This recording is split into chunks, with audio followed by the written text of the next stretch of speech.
closer than ever to returning to the moon. But not in the way you think.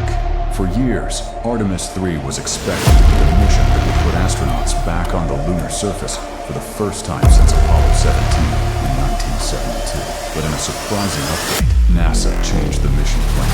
Instead of landing on the moon, Artemis III will become one of the most important spaceflight tests ever attempted, bringing together multiple spacecraft, astronauts, and commercial partners to prepare for humanity's next giant leap.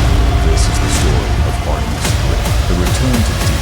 More than 50 years ago, the Apollo program ended. Since then, no human has walked on the moon. NASA's Artemis program was created to change that. Named after Artemis, the twin sister of Apollo in Greek mythology, the program aims to establish a long-term human presence on the moon and eventually pave the way for missions to Mars. Artemis once successfully tested the Orion spacecraft without a crew. Artemis II will send astronauts to the moon, and Artemis III is designed to prove that the technologies needed for future lunar landing can. Artemis isn't relying on a single spacecraft. Instead, it combines NASA's Orion capsule with a powerful space system. Commercial lunar lander is developed by private company. This makes Artemis one of the most important space missions ever.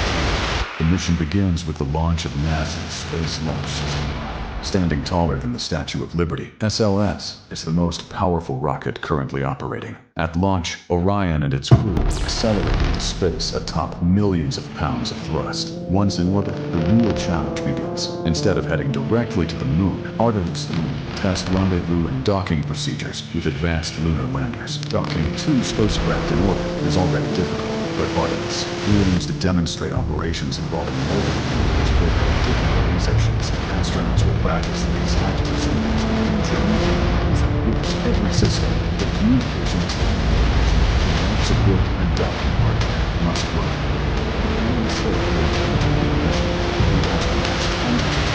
Kilometers from Earth. That's why Artemis is designed to find problems before humans attempt another move. At first glance, some people may see Artemis III as a delay. After all, many expected astronauts to walk on the moon during this mission. But NASA sees it differently. Space exploration is built on testing. Apollo succeeded because engineers spent years validating systems before landing astronauts on the moon's surface. Artemis III follows the same philosophy. A successful mission will prove that NASA and its commercial partners can safely operate together in space. Also, future missions. Most importantly, one step closer to establishing a permanent presence. Technology is tested to astronauts build bases on the moon. To Mars. Artemis III is about more than a single mission. NASA's ultimate goal isn't just to visit the moon, it's to stay there. Future Artemis missions will help build a permanent lunar presence, including habitats, power systems, and scientific research stations near the moon's south pole. Scientists believe this region will contain water ice, hidden inside permanently shattered craters. That ice could one day be converted into drinking water, breathable oxygen, and even rocket fuel. In other words, the moon is the first fuel station in space, but the moon is on Earth. Everything learned from Artemis will prepare astronauts for this trip. Mars. The journey to Mars will take months, but astronauts felt Earth forever. The technology tested during Artemis missions, from life support systems to deep space operations, will become essential for future Martian explorers. For the first time in history, humanity is building the foundation for a future beyond Earth.